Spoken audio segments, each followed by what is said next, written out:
Bonjour et bienvenue sur le plateau de Terminal F pour notre nouveau rendez-vous avec le voyage consacré aujourd'hui à la Norvège. Jean-Bernard, bonjour. Bonjour Bénédicte. Alors Jean-Bernard, aujourd'hui sur le plateau, nous avons des invités qui ont tous une histoire forte à partager avec nous sur la Norvège et sur le Svalbard, qu'on appelle aussi le Spitsberg. Effectivement Bénédicte, avec nous sur le plateau de Terminal F, trois invités passionnants et passionnés. Christine Bois-Beauval, directrice générale de la compagnie de croisière Hurtigruten, qui nous racontera l'histoire de l'Express côtier, ce navire qui relie Bergen à Kirkenes à la frontière russe. Bonjour Christine. Bonjour Jean-Bernard. Nous avons également sur le plateau Léo Lecomte, qui est journaliste au Figaro et qui a vécu cet été une véritable aventure en autonomie pendant 3 semaines sur un voilier à destination du Svalbard, le royaume des ours polaires. Bonjour Léo. Bonjour Bénédicte, Jean-Baptiste et Christine. Content d'être avec vous.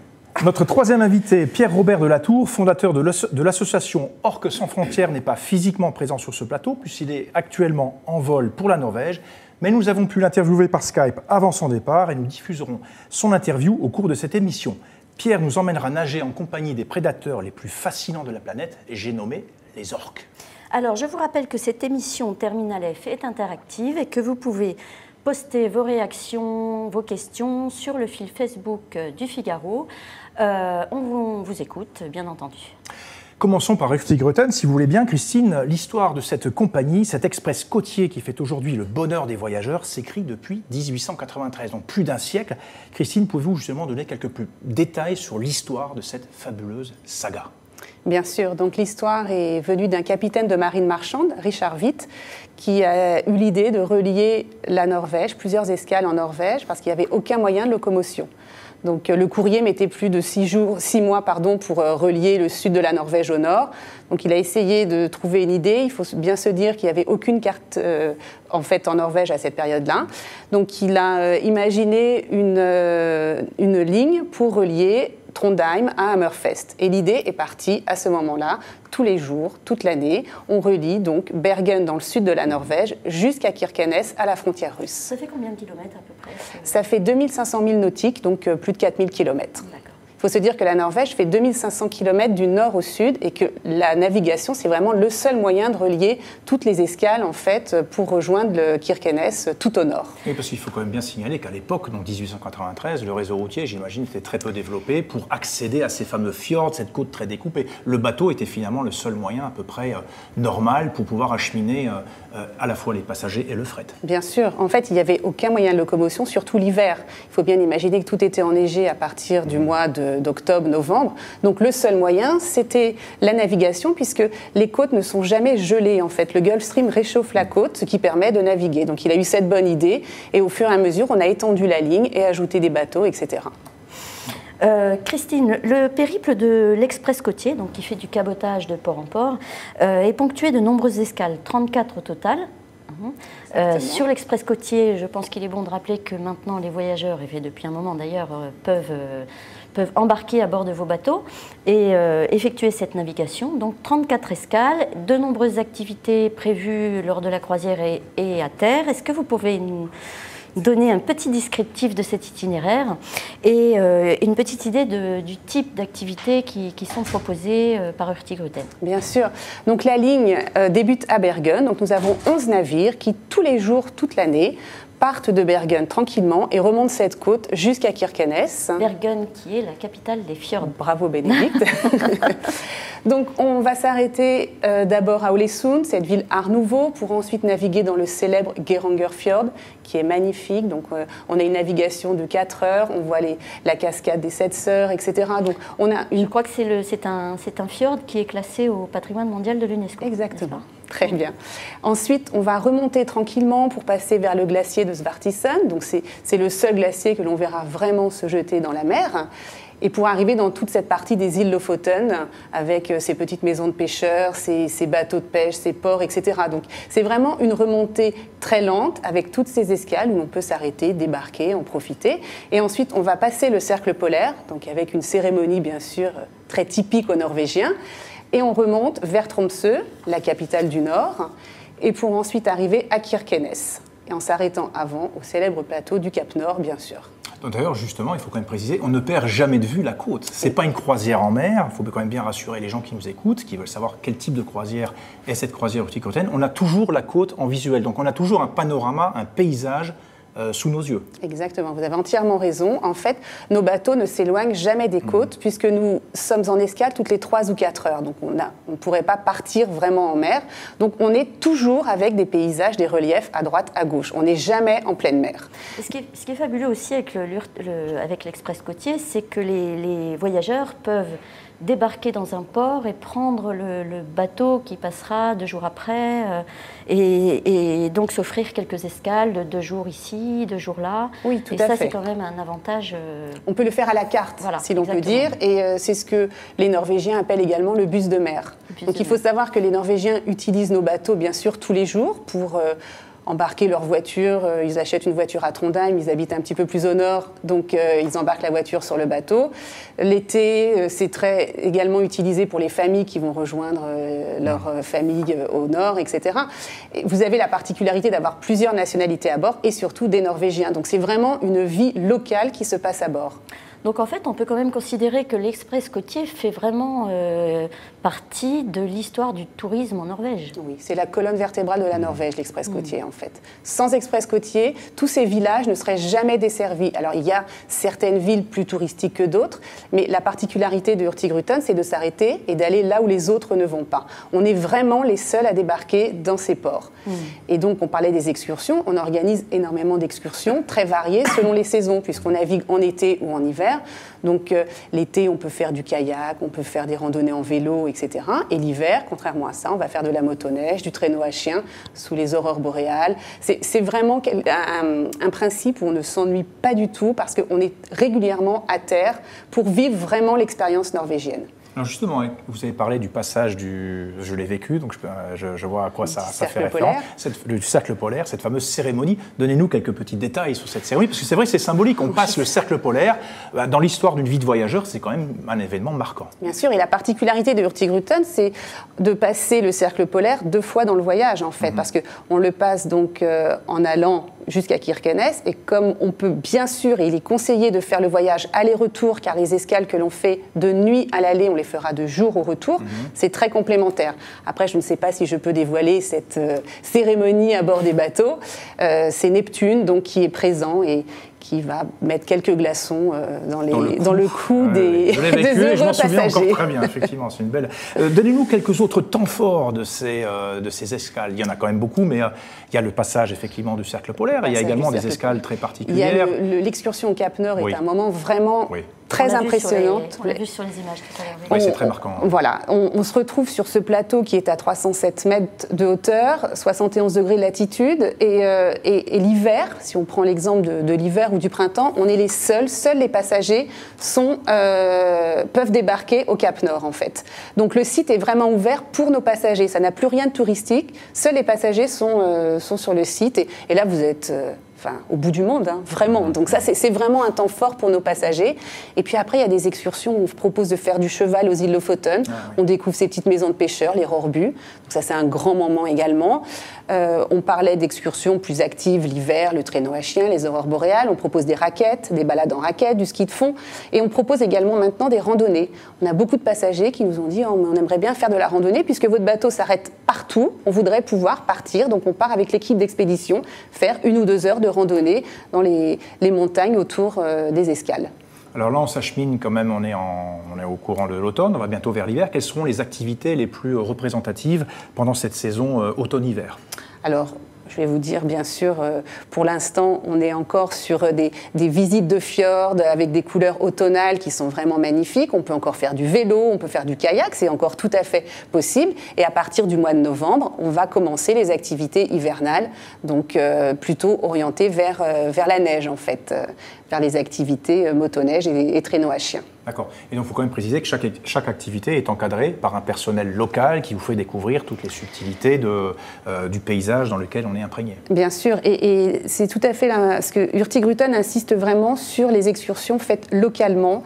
On évite de faire des longs trajets, donc comme on s'arrête vraiment dans les petits ports, c'est des excursions au départ des ports. Et je voudrais revenir sur la gastronomie, parce qu'on n'a pas parlé de la cuisine à bord de nos bateaux.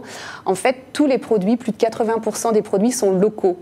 Donc on embarque, on s'arrête à un port, on embarque les crevettes, on embarque le poisson, etc. Et tout est servi le soir même. Donc ce sont des produits très frais et on mange norvégien vraiment du jour 1 ou jour 7 de la croisière. Manger norvégien. Beaucoup de poissons. Beaucoup de poissons. Beaucoup de saumon. Est-ce qu'on mange du renne? On peut manger du renne. Alors, généralement, un soir, oui, le renne est servi. Un steak de renne, c'est très bon. Steak de renne, je m'en souviens. Avec des vérelles, bon. très très bon. C'est très tendre. On a le sentiment que ça va être dur et immangeable, mais pas du tout. C'est très bien cuisiné. Un petit verre d'aquavit, ça devrait passer. Oui, je le confirme.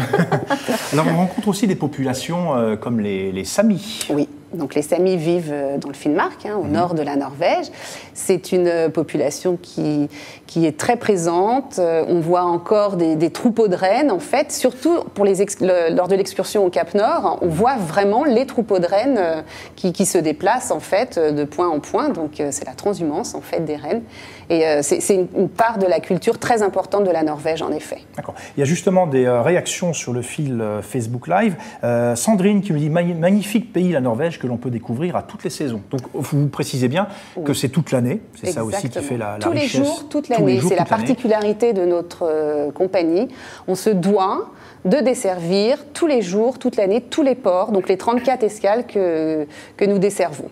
Et à chaque saison, son intérêt, son avantage. À chaque saison, un voyage différent. Il faudrait le faire 4 fois, en fait. Exactement, un voyage totalement différent à chaque saison.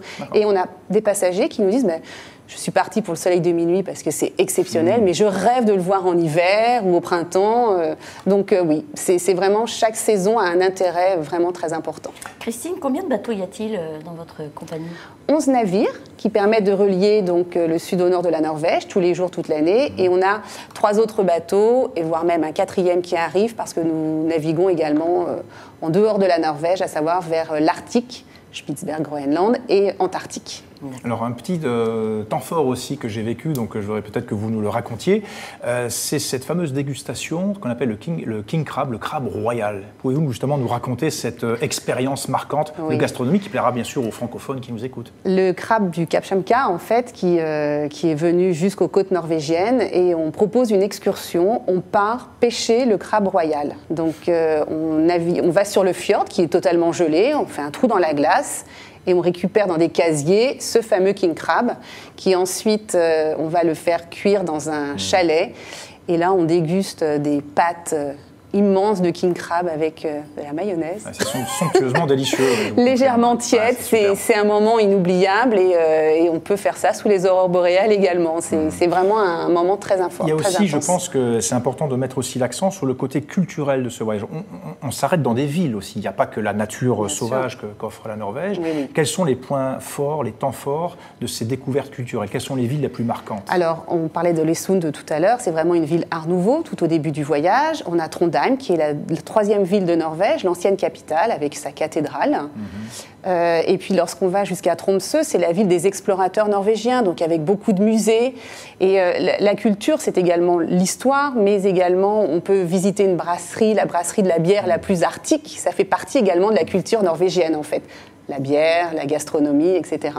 Donc on est vraiment totalement lié à la Norvège et à sa culture. Et c'est le principe de Hurtigruten. D'accord. Et bien sûr, ces visites-là sont encadrées par un guide qui donne des explications, j'imagine, en français? Oui, tout à fait. Alors, on a une sélection de départ. C'est une compagnie norvégienne. Donc, tout notre équipage, nos équipages parlent norvégien, bien sûr, anglais. Et on propose des sélections de départ avec des accompagnateurs spécialisés sur la destination et qui encadrent et les excursions et les voyages tous les jours. Alors justement, une transition toute faite, il y a Johanna qui nous demande sur le fil Facebook combien coûte un voyage en moyenne en Norvège, j'imagine, à bord de cette compagnie Hurtigruten. D'accord. Quelles sont les conditions tarifaires? Écoutez, si cette personne veut partir dès le mois de novembre, là, le tarif est à peu près à entre 900 et 1000 euros pour une cabine double, en fait, par personne, pour relier Bergen à Kirkenes. Combien de jours, là? 7 jours. 7 jours, 7 jours, 6 nuits. Le voyage aller-retour fera à peu près 1300 euros. Si on veut partir plus l'été, c'est-à-dire sous le soleil de minuit, il faut compter à peu près le double. Donc il faut compter entre 2000 et 2500 euros l'été. D'accord. Alors Christine, les côtes continentales de la Norvège sont, on vient de le voir, exceptionnelles. Mais là n'est pas le seul trésor de la Norvège, qui compte également un archipel baigné par l'océan Arctique et situé à mi-chemin entre le Cap Nord et le pôle Nord. Cet archipel, c'est le Svalbard, plus connu sous le nom de Spitsberg, une terre d'exception, royaume de l'ours polaire, que Léo a eu la chance de pouvoir aborder par la mer, en voilier.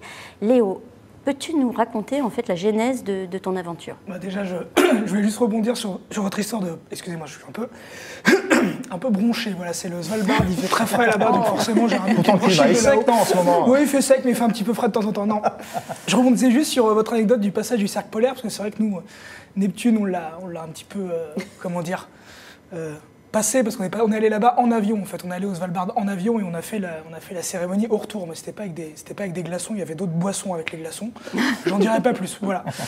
Simplement, donc, pour revenir à la genèse de l'histoire, en fait, c'est un groupement suisse qui s'appelle le CCS, le Club Cruising Suisse, qui ont une politique de location de bateaux très différente de la politique française. Nous, c'est un petit peu free en France, on prend des bateaux un petit peu comme on veut.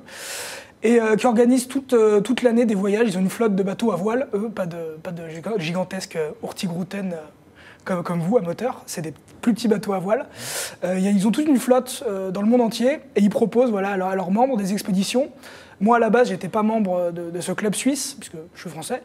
Mais bon, voilà, j'avais un petit contact familial à bord. Et comme c'était une expédition assez extraordinaire et peu banale pour ce club, parce qu'aller au Svalbard, dans le cercle polaire, c'est quand même pas banal, ils avaient besoin de quelqu'un pour faire un peu de communication. Donc voilà, j'ai été intégré dans ce groupe pour faire des petits blogs, des petites vidéos qu'on peut voir là, voilà. Petit moment de navigation. On les voit à l'écran. Voilà, oui. Absolument. Donc on était 7 à bord et 3 semaines de voile et froid, mais assez impressionnant. Et justement, quelles sont les difficultés quand on voyage à la voile dans cet archipel?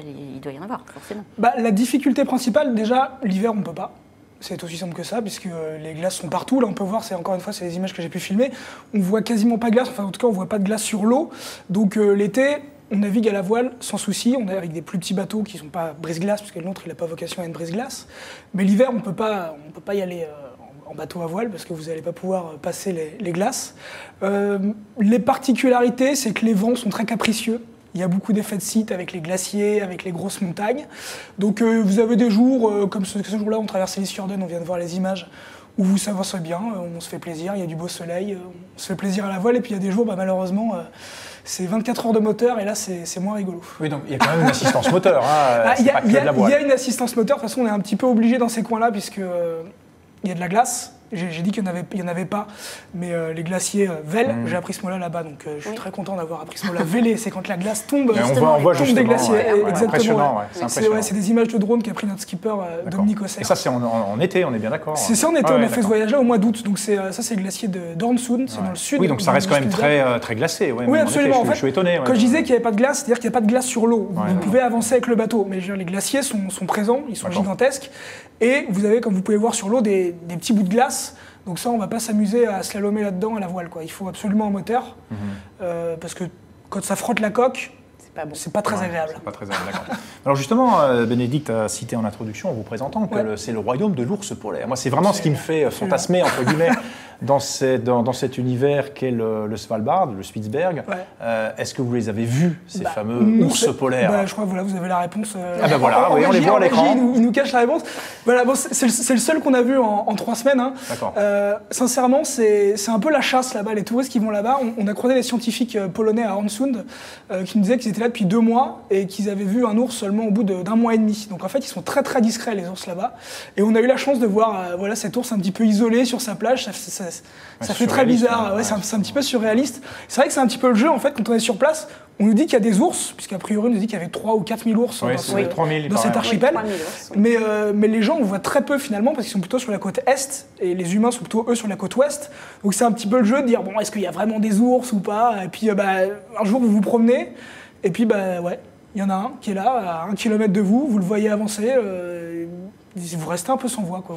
On est tous figés. Quand tu as vu cet ours, Léo, tu étais à bord On du était à bateau, terre. hein. On était à terre. Ouais. Ah, tu étais à terre. On se promenait Et donc à je terre. crois qu'il doit y avoir certaines mesures de sécurité imposées pour. Ouais, alors je pense que ça va pas forcément faire plaisir aux internautes ce que je vais dire.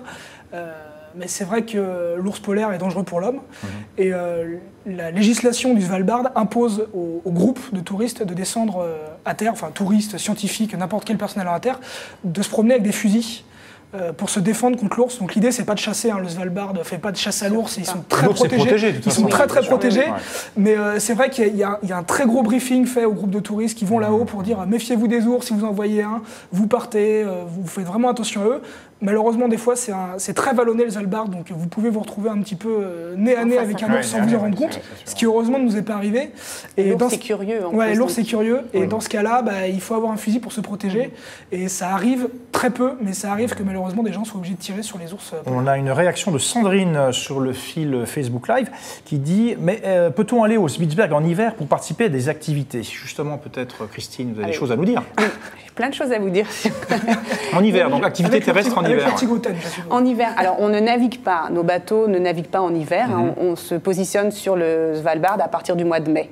Et on fait des tours sur la côte est, donc on voit des ours. Mais par contre, nous avons notre propre bureau, Hurtigruten Svalbard, au Spitzberg, et on a 3 hôtels et on peut faire des activités. Donc il y a énormément d'activités qui se font au Svalbard l'hiver, avec là encore de la motoneige, du traîneau à chien, des aurores boréales. Le kayak de mer. Le kayak, voilà. Mais là, on est plus sur du printemps quand même. Pour l'hiver, parce qu'il faut se dire que qu'est-ce qu'on fait en hiver? Plutôt motoneige, traîneau à chien, exactement. Des activités classiques hivernales. Et c'est très impressionnant parce que quand on fait de la motoneige, vous êtes sans cesse le long des fjords, ce qu'on n'a pas dans un autre pays comme la Norvège ou la Finlande, etc. Donc là, on navigue, on fait de la motoneige le long des fjords et c'est vraiment impressionnant. Et vous parliez de l'ours, des guides, etc. Oui, on est obligé de partir avec un guide, enfin 2 guides, armés bien sûr. Et il y a 2 sortes de fusils. Il y a le fusil qui endort l'ours et le fusil qu'on doit sortir au dernier moment. Voilà. Oui, mais le gouverneur du Spitzberg, on n'a absolument pas le droit de tuer un ours, sauf vraiment dernière défense. Mais c'est vraiment très réglementé. Et d'ailleurs, je crois que la Norvège considère le Svalbard comme un peu un terrain d'expérimentation pour tout ce qui est tourisme durable. Oui, c'est très important, tout à fait. Et c'est vrai que nous, on sensibilise beaucoup nos passagers en fait à bord de nos bateaux. Sur un de nos bateaux, on incite, vous avez peut-être vu des déchets en fait malheureusement amenés par les courants, etc. Et on incite nos passagers à ouvrir leur sac à dos et à ramasser les déchets au fur et à mesure. Il y a une chaussure, un plastique, etc. Et on fait un prix à la fin, une remise de lot à la fin pour savoir qui a ramassé le plus. Mais en fait, c'est une sensibilisation au quotidien sur nos bateaux. Et pour aller dans votre sens, nous, c'est ce qu'on a été obligé de faire. En fait, là-bas, c'est vrai qu'on va dans des endroits où on peut voir, il y a beaucoup d'animaux. Là, c'est un phoque qu'on a croisé dans un des fjords, très fainéant, ces bêtes-là d'ailleurs. Mais pas comme les ours. Non, pas comme les ours. Mais c'est vrai que nous aussi, sur notre bateau, on était 3 semaines en autonomie. Vous avez 2 villes, donc ça fait très peu de poubelles sur toute l'archipel. Et c'est vrai que nous, on a stocké en fait toutes nos poubelles à bord, qu'on a achetées une fois qu'on a traversé la mer de Norvège en Norvège. On les a achetées à Trondheim. Mais c'est vrai qu'on a dû entreposer toutes les poubelles à bord pour pas s'en débarrasser dans le cercle polaire. Oui, bien sûr. Petite réaction de Johanna sur le fil Facebook Live qui nous dit « L'image de l'ours seul me rend triste ouais, ». Il y a un côté mélancolique. C'est parce que c'est un mal. C'est quelque chose qu'on a ressenti en fait. C'est vrai qu'on l'a ressenti quand on l'a vu, l'ours. À bord, on rigolait un petit peu, les 7 où on était entre nous, on se disait qu'il avait l'air dépressif. C'est ce qu'on se disait entre nous. Il était tout seul sur sa plage. Ouais. En fait, c'est normal. C'est tout à fait normal, exactement. Et l'ours, la maman, vit avec ses petits jusqu'à l'âge minimum de 2 ans. Donc on voit très souvent une ours avec ses petits, mais l'ours seul, sinon c'est bagarre en fait. Donc c'est tout à fait normal. Ah oui, c'est normal, d'accord. On rassure Johanna. C'est vrai que l'image qu'on a, Johanna, qu'on peut voir là, il a quelque chose de très majestueux, mais très pâteau aussi en même temps. Enfin, on voit avancer. C'est vrai qu'il a ce côté un petit peu. Je comprends ce qu'elle dit exactement avec les images, puisque nous, c'est ce qu'on a ressenti en le voyant. Il avait vraiment quelque chose de triste, cet ours. Après, il vit pas en groupe finalement. C'est pas comme les hordes de lions. Non, c'est enfin, ils se battent. Oui, donc voilà, le mâle protège son territoire. D'accord, donc c'est normal de le voir comme ça. C'est tout à fait normal de voir ça. On ne voit jamais des ours. Des groupes d'ours. Bien important celui-là, je trouve. Oui, il a plutôt bien en chair. Il y a le côté dramatique du paysage aussi qui est très minéral finalement et qui ajoute à cette sensation de solitude. Il faut quand même préciser que le Svalbard, enfin le Spitzberg, c'est habité. Il y a une petite ville, Longyearbyen. Oui, il y a plusieurs villes. Il y a plusieurs villes. Il y a Longyearbyen qui est donc considérée comme la capitale. C'est une capitale de 2000 habitants. Vous avez Barentsburg qui a la particularité d'être une ville russe. Voilà, c'est une exploitation minière. Là, je crois qu'ils sont 500 à peu près.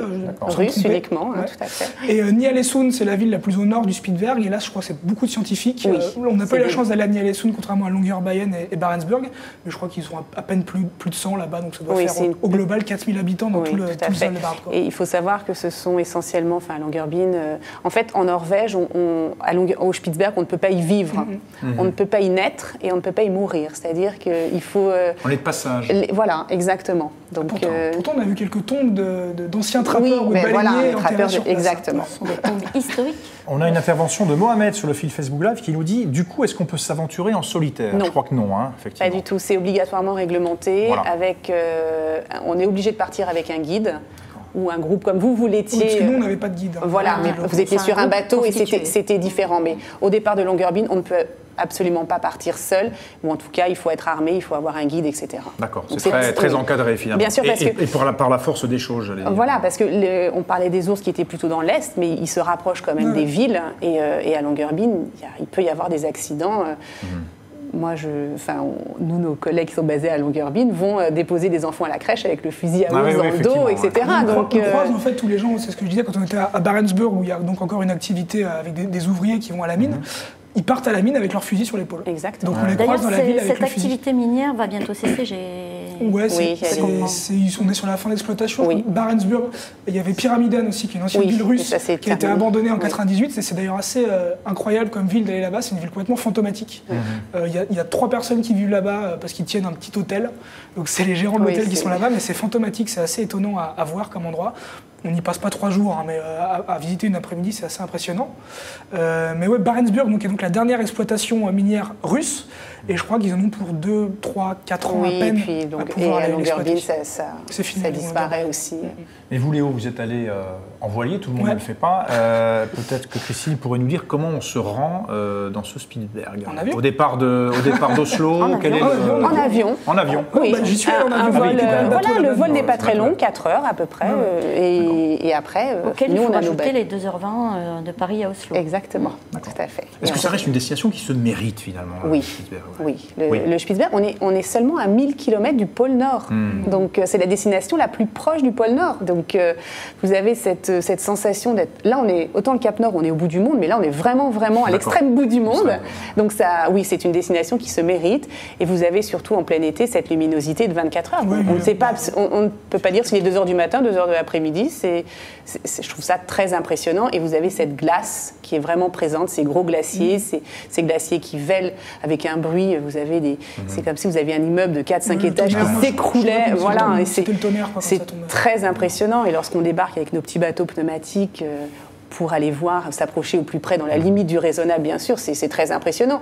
Et on propose nous-mêmes de faire des campements à terre. Alors, c'est surveillé, on a des cars, en fait, tous les 4 heures, on se relaie, etc. Donc, on vit vraiment, là encore, la nature. Mais la nature est prioritaire et c'est très sécurisé. D'accord. Mais j'allais dire, Spitzberg, été ou hiver? Encore une fois, les deux. Ouais. Moi, je connais que l'été, donc je ne peux pas y arriver. Alors, avantage, inconvénient de l'un l'autre. Point fort, point faible. Oui, alors l'été, c'est formidable parce qu'on en profite 24 heures sur 24. Donc ça, c'est merveilleux. Et comme disait Léo, on n'a pas l'angoisse des glaces. Bon, nous, on remonte jusqu'à la banquise, on passe au 81e en fait, et on fait tout le tour par l'est. Donc c'est vraiment une magnifique navigation, mais qui ne peut se faire que l'été. Contrairement à ça, cet hiver, on peut y aller, mais là, on est dans une ambiance totalement différente, de nuit, 24 heures sur 24. Ah oui, d'accord. Donc on ne verra pas les ours, là, par la force des Alors choses. l'ours blanc n'hiberne pas. déjà. Donc nous, on le verra peut-être pas, mais lui, il nous verra peut-être. Donc il faut faire attention. Ce sera plutôt les activités. Exactement, c'est les activités et puis ce sont les aurores boréales. Et les aurores boréales, d'accord. Et l'été, ça sera plutôt l'observation de la nature. Exactement, de la lumière, de la faune, etc. D'accord. Ouais. Ah, je crois que c'est très clair pour tout ça. Peut-être une idée de tarif avec Hurtigruten sur le Spitzberg. Oui, ça dépend de la durée du voyage en fait. Alors l'été. On a dit que c'est un voyage qui se mérite. Donc, oui, ben voilà, on est entre 3 000 et 5 000 euros par personne. D'accord, très bien. Okay. Est-ce que le vol est inclus ? Non. Mais le vol n'est plus. On est à 500 euros, 500 ou 600 euros. Si donc, je peux me permettre de donner le prix, moi pour aller là-bas, je vais payer 200 euros mon billet d'avion pour aller là-haut. Donc voilà. Oui, il y a Luis qui. Donc vous, c'était un aller simple. Donc du coup. Voilà. Ouais, sur le fil Facebook du Figaro, il y a Luis qui nous demande quel est le meilleur trajet Oslo-Lofoten. J'imagine la meilleure compagnie ou est-ce qu'il n'y a qu'une seule compagnie? Comment on fait pour y aller? Oslo-Lofoten, ça n'existe pas. Il faut partir de Bergen en fait. Ou alors c'est en avion, mais là, bon, c'est pas l'idéal. Bergen, c'est le point d'accès pour les Lofoten. Hein. Bergen, c'est le point de départ de la ligne de l'express côtier, de Hurtigruten. Après, pour rejoindre les Lofoten, on peut partir de Bodø, au-dessus du cercle polaire, en fait. Et là, c'est le trajet le plus court, en fait, pour rejoindre les Lofoten. D'accord. Écoute. Alors, Bénédicte, on a vu que le Svalbard, justement, est une zone idéale pour observer les ours polaires, mais la Norvège et les baleines. On n'en a pas parlé, mais Léo, je crois que tu as vu quelques baleines. Oui, bon, enfin, de toute façon, on voit tout là-bas. Ours, rennes, oiseaux en tout genre. Mais les baleines, il y a une saison aussi. Alors ça, je ne sais pas s'il y a une saison, mais en tout cas, si ce n'était pas la saison, il y en a beaucoup. Donc, je pense que c'était la saison. Sincèrement, en 2 semaines au Svalbard, vous en croisez quasiment tous les 4 jours sur l'eau. Ah, d'accord. Donc ça, faut être presque garanti, entre guillemets. Il y en a beaucoup. Et le krill qu'elle recherche est très présent dans cette partie arctique. Après, on les aperçoit, les baleines. Hein, c'est très discret. On voit le jet, le jet de loin, on voit la dorsale. Et en traversant le Svalbard pour aller en Norvège, là, on a eu la chance de croiser 3 orques. Et c'était assez incroyable comme expérience. On les a vus moins longtemps que les baleines, mais je peux vous garantir que vous êtes en pleine mer, que vous croisez 3 orques qui vous frôlent à 10 mètres du bateau. Il y a un côté là vraiment assez surréaliste, on est vraiment dans un autre monde. D'accord. Alors justement, Bénédicte, on vient de voir que le Svalbard, c'est une zone idéale pour observer les ours polaires et les baleines, on vient de le dire. Mais la Norvège a également un autre atout dans sa manche, l'approche côté mer cette fois, des orques, le prédateur le plus fascinant du monde animal et que l'on peut même lui aussi approcher. Alors justement, Bénédicte, tu as réalisé une interview il y a quelques jours avec Pierre Robert de Latour. Il va nous en dire plus sur cette approche exceptionnelle de ces créatures. Regardez ça. Pierre, est-ce que vous pouvez nous expliquer déjà comment se passent ces voyages d'observation des orques avec l'association que vous avez créée qui s'appelle UC Orques sans frontières? Comment ça se passe depuis l'inscription jusqu'à la mise à l'eau pour l'observation avec les orques? Ce sont des séjours qui durent entre 6 jours et 3 jours, ça dépend des semaines. Il y a des semaines qui sont consacrées à 6 jours, des semaines qui sont consacrées à 3 jours. Et voilà, les passagers sont hébergés à bord du Sula. Le matin, petit déjeuner, on essaie d'imaginer où sont les orques, on part à leur recherche. Quand on les trouve, on les observe. Et après une phase d'observation, avec notre expérience, nous avons appris à lire un petit peu le comportement des orques et nous savons à quel moment ils sont prêts à être visités et quand ils sont disposés à nous laisser nous approcher. Comment peut-on aborder ces animaux sans les déranger? Quelle est la spécificité des plongées que vous proposez au sein de UC Orques sans frontières et qui font que votre action est plus respectueuse de l'animal? Il y a un fondement scientifique derrière cette méthode d'approche. En fait, tout simplement, on observe les activités de l'orque. On sait qu'il y a certaines activités journalières au cours desquelles ils sont très occupés, donc c'est pas la peine de tenter de les approcher. Certaines activités, comme les déplacements, nous permettent de nous mettre en parallèle à leur nage et on respecte certaines distances et on rentre dans certains périmètres du groupe des orques avec un angle, un tempo qui est spécifique de l'animal et dont on sait par expérience qu'il aboutit à des rencontres, on va dire que l'orque consent, qui ne sont pas forcées pour l'animal. Et donc, comme les rencontres ne sont pas forcées, l'orque se retrouve dans une situation où il est tranquille, où il accepte, il est en acceptance.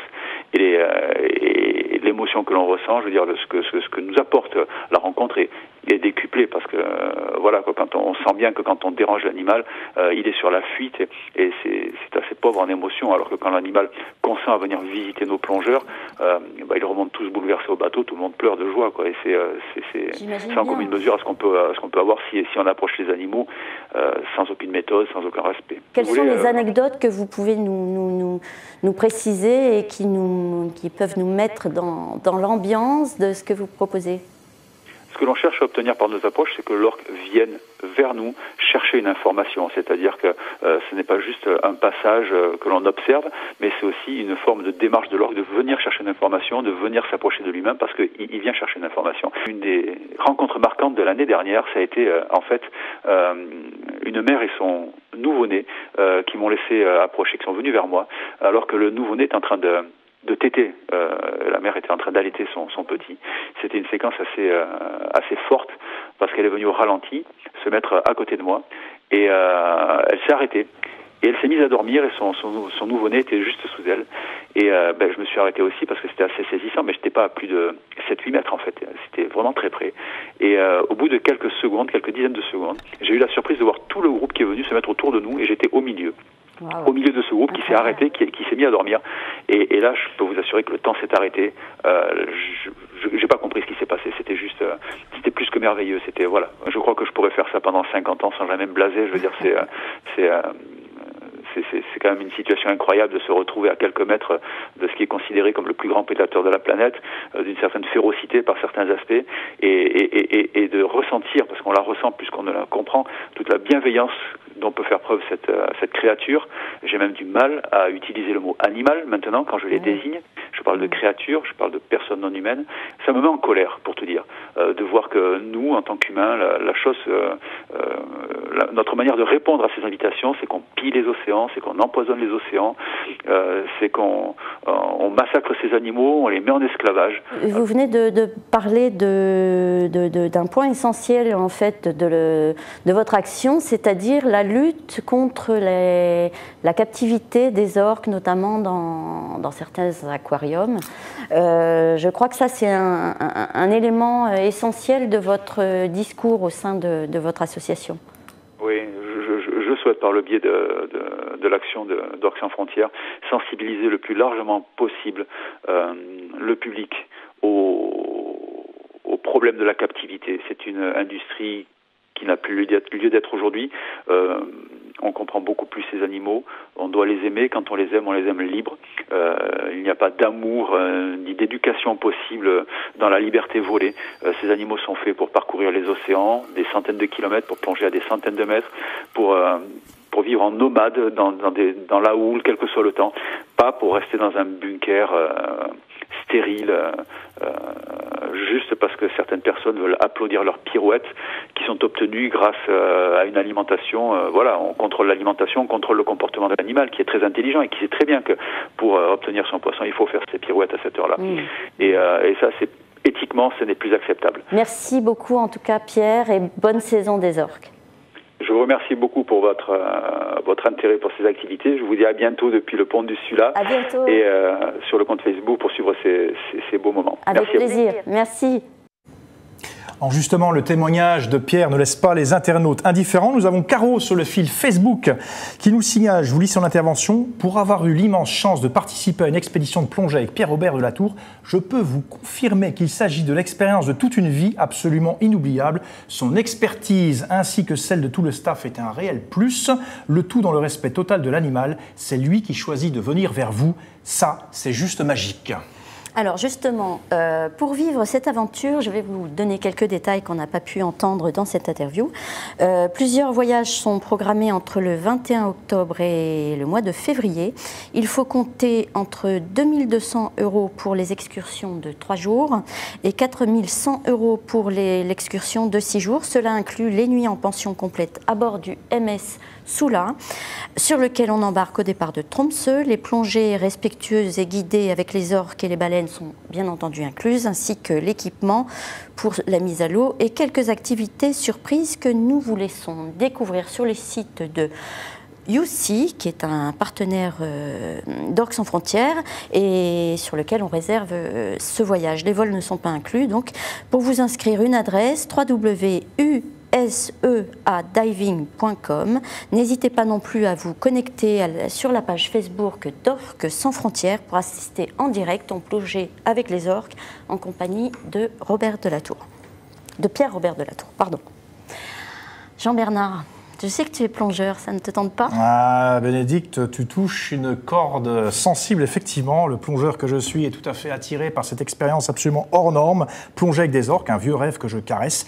Alors, je n'ai pas pu, effectivement, plonger avec ces orques, mais la chance que j'ai eue en Norvège, c'est de pouvoir observer un phénomène naturel absolument exceptionnel, lui aussi qui vaut le déplacement, les aurores boréales. Et justement, Jean-Bernard, en parlant d'aurores boréales, Christine, il me semble que vous avez des croisières qui sont spécialement dédiées aux aurores boréales. Oui, là on rentre dans la période des aurores boréales. Elle a débuté d'ailleurs dès le mois de septembre. On a une activité en Norvège qui est vraiment très intéressante. On voit sur le pont, exactement. Donc à partir du 1er octobre jusqu'à fin mars, lorsque l'on part avec Hurtigruten sur un voyage de 12 jours, si malheureusement il n'y a pas d'activité d'aurore boréale pendant ces 12 jours, ce qui est très très rare, on proposera aux passagers de repartir pour un deuxième voyage. Donc c'est une activité vraiment très intéressante. Donc les aurores boréales, voilà, c'est ce phénomène lumineux très impressionnant. C'est un voile qui bouge régulièrement. C'est fascinant. Donc on a des couleurs vertes qui peuvent également aller jusqu'au rose, violet. C'est très impressionnant. On peut les prendre en photo. On passe des heures à prendre les plus belles photos. Souvent, voilà, c'est vraiment ce que l'on peut découvrir dans nos appareils photo. Il faut une nuit très claire, bien sûr, étoilée, éviter la période de pleine lune, parce que ça peut limiter un petit peu la vue. Mais sur nos voyages, on a 21 escales au-dessus du cercle polaire. Donc on a tout à fait l'occasion, bien sûr, de voir les aurores. Très éloigné des pollutions lumineuses qui peuvent Exactement, gêner on les s'éloigne. Et puis la navigation permet également de s'éloigner. Si à un endroit il y a plus de nuages, etc., peut-être qu'à l'escale suivante, il y aura moins de nuages et du coup beaucoup plus de chances de voir les aurores boréales. Je précise aussi que justement, en pleine nuit, on peut être réveillé. Il y a même un téléphone spécial pour être réveillé par le capitaine qui nous dit, voilà, il y a une aurore boréale. Un téléphone spécial. Il y a un téléphone dédié, une ligne dédiée, si je puis dire. Voilà, on peut demander à être réveillé. Alors il faut accepter à 2 ou 3 heures, ou parfois 3 fois dans la nuit d'être réveillé. Mais enfin voilà, c'est un phénomène quand on sort sur le pont et qu'on profite de ces aurores boréales. On ne regrette pas d'avoir été réveillé plusieurs fois dans la nuit. Mais Léo, est-ce que tu as eu l'occasion d'en voir? C'était peut-être pas la bonne saison? Malheureusement non, parce que comme disait Christine tout à l'heure, c'est que quand on est en été dans le nord au Svalbard, c'est jour tout le temps. Donc comme il faut de la nuit pour les aurores boréales, nous on a eu la chance de vivre 24 heures de jour permanent, 3 semaines de jour total. Et c'est aussi une expérience intéressante. Je pense que les aurores boréales c'est peut-être plus intéressant, mais le jour total c'est intéressant aussi. C'est déstabilisant quand même. Le soleil de minuit, c'est une luminosité très particulière. Mais est-ce que justement, Christine, à propos des aurores boréales, est-ce qu'elles sont plus belles, plus spectaculaires au Spitzberg ou en Norvège continentale? Non. On ne peut pas dire qu'elles soient plus impressionnantes au Spitzberg ou en Norvège. Ça dépend de l'activité solaire, en fait. Donc parfois, elles vont être très violentes, donc très très belles, parfois plus calmes, plus laiteuses, ce qu'on appelle dans les tons pastels. Dans les deux cas, ça se vaut. Exactement. Voilà. Et, pour les chasseurs d'aurore qui nous écoutent. À partir du cercle polaire, donc des Tromsø, voire même un petit peu en dessous, on est vraiment au paradis des aurores boréales. Est-ce qu'on peut les voir depuis la ville? Oui, bien sûr. Bien sûr, vous sortez du restaurant et vous levez la tête et bien sûr une aurore boréale. Donc, après, il y a une pollution lumineuse, certes, on la voit peut-être un peu moins bien. Voilà, mais vous la voyez bien sûr, donc on peut aussi les voir. C'est vrai que le fait d'être en mer, sans lumière, sans rien, là, on en prend plein les yeux. Est-ce qu'il y a vraiment un public qui vient spécifiquement pour les aurores boréales, justement? Oui. Il y a vraiment des chasseurs d'aurore, comme on les appelle. On a un public qui vient, parfois, on a le sentiment qu'ils viennent découvrir la Norvège pour la première fois, mais non, ils viennent découvrir la Norvège pour les aurores boréales. Donc, peu importe si la luminosité est plus limitée, s'ils ne verront pas les mêmes choses qu'en plein été pendant 24 heures de lumière, ce qu'ils veulent, ce sont vraiment les aurores boréales, et on les voit avec des appareils photo, des zooms, des pieds, etc. Ils sont sur le pont toute la journée, la nuit, etc. Donc, il y a vraiment des amateurs. Alors pour guider nos internautes dans leur découverte de la Norvège, on a bien sûr Hurtigruten, Orques sans frontières, mais il y a aussi tout simplement l'Office du tourisme de la Norvège dont je vais vous communiquer le site internet www.visitnorway.fr. C'est un très beau site, très bien construit. Christine, Léo, Jean-Bernard, sur ces magnifiques images, nous allons nous quitter en donnant rendez-vous à nos internautes le mois prochain pour un nouveau rendez-vous avec le voyage. Au revoir Christine, au revoir Léo, au revoir Jean-Bernard. Au revoir Bénédicte. Au revoir. À bientôt. Au revoir. À bientôt.